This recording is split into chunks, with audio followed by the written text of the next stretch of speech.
Digital East India company. जी हाँ दोस्तों, गूगल को लेके हाल ही में जो शादी.com के फाउंडर है, आपको पता होगा अनुपम मित्तल, उन्होंने कहा गूगल जो है डिजिटल ईस्ट इंडिया कंपनी है। दोस्तों जिनको नहीं पता मैं बता दूं, अंग्रेजों ने जब इंडिया को कब्जाया था तो स्टार्टिंग में ईस्ट इंडिया कंपनी ही वो कंपनी थी जिन्होंने स्टार्टिंग में आके ट्रेड के नाम पे इंडिया के अंदर आए और फिर वो धीरे धीरे करके इंडिया के ऊपर राज करने लग गए। तो इस कंपनी को अनुपम मित्तल ने गूगल से कंपेयर किया। और दोस्तों ऐसा किया क्यों? हाल ही में क्या हुआ कि गूगल ने जो है इंडिया की जो 22 कंपनियां थी, बहुत ही बड़ी नामचीन लिस्ट आप पूरी देख सकते हो, उसके अंदर मेजर जो थी वो मैं आपको बता देता हूं। इन्फो एज की 3-4 कंपनियां थी, प्लस शादी.com और ऐसी बहुत सारी कंपनियां जो है वो प्ले स्टोर से हटा दिए उनके ऐप। और आप पूछोगे क्यों? क्योंकि ये जो कंपनियां हैं गूगल की पॉलिसी को फॉलो नहीं कर रही थी। और पॉलिसी क्या थी?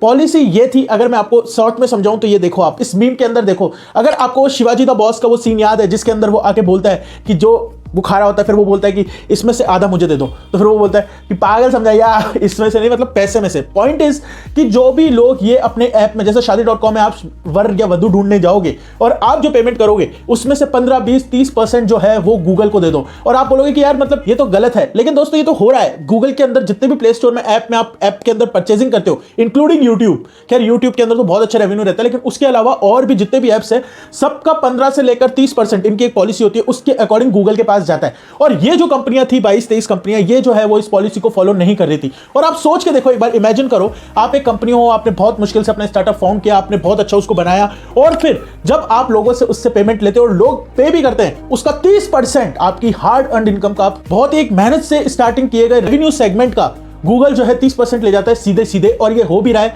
और बहुत सारी कंपनीज ने, मतलब बाहर भी, इसके विरोध के अंदर चैलेंज किया है। मतलब गूगल की एक मोनोपोली है, मतलब ये एक डिजिटल मोनोपोली है देखा जाए तो, क्योंकि प्ले स्टोर और ऐप स्टोर ये दो एक ऐसे प्लेटफॉर्म है जिनसे आप अपने ऐप्स जो है वो डाउनलोड करते हैं। इसी कारण से गूगल जो है इस मोनोपोली का फायदा उठाते हुए इन सबसे बहुत ही हाई कमीशन, या मैं कहूं high percentage of their revenue वो जो है चार्ज करता है। और इसके खिलाफ जब इन कंपनियों ने बोला कि भाई नहीं करेंगे हम पेमेंट, हमारे पास सीधी सी बात है यार, अगर 30% आप ही ले जाओगे तो हम बाकी के एक्सपेंसेस क्या करेंगे, हमको यूजर्स से एक्स्ट्रा चार्ज करना पड़ेगा। तो गूगल बोला ठीक है, रोम रोम भाइयों और जाओ।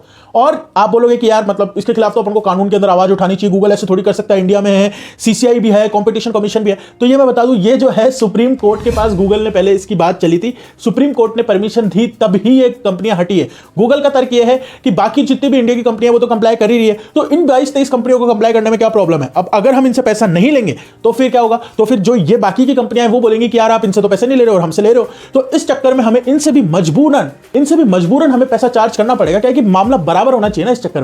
बड़ा हरामी हो बेटा। अब दोस्तों सीधी सी बात है, आपको समझ में आ ही रहा होगा कि कितनी गलत बात है और ये हो रही है, लेकिन कोई ऑप्शन नहीं है, क्योंकि प्ले स्टोर और ऐप स्टोर के ऊपर ये कंपनीज इतनी ज्यादा निर्भर है ना कि और इनके पास कोई ऑप्शन बचता नहीं है। लेकिन हालांकि अनुपम मित्तल ने कहा कि हमको ये ऑर्डर कंप्लाई करना ही पड़ेगा, हमारे पास कोई ऑप्शन नहीं है, हमको आगे से रेवेन्यू शेयर करना ही पड़ेगा। लेकिन इंडिया को ONDC और UPI जैसे एक प्लेटफॉर्म जो है खुद का डेवलप करना चाहिए, जिससे कि ये जो कमीशन का पैसा एक्स्ट्रा जो कि बिलियंस ऑफ डॉलर्स के अंदर है वो इंडिया के बाहर जा रहा है, वो रुक सके। तो आपका क्या सोच रहे हैं इसके बारे में? कमेंट करके जरूर बताएं। ऐसे वीडियो के हमारे चैनल को जो सब्सक्राइब करें। Thank you.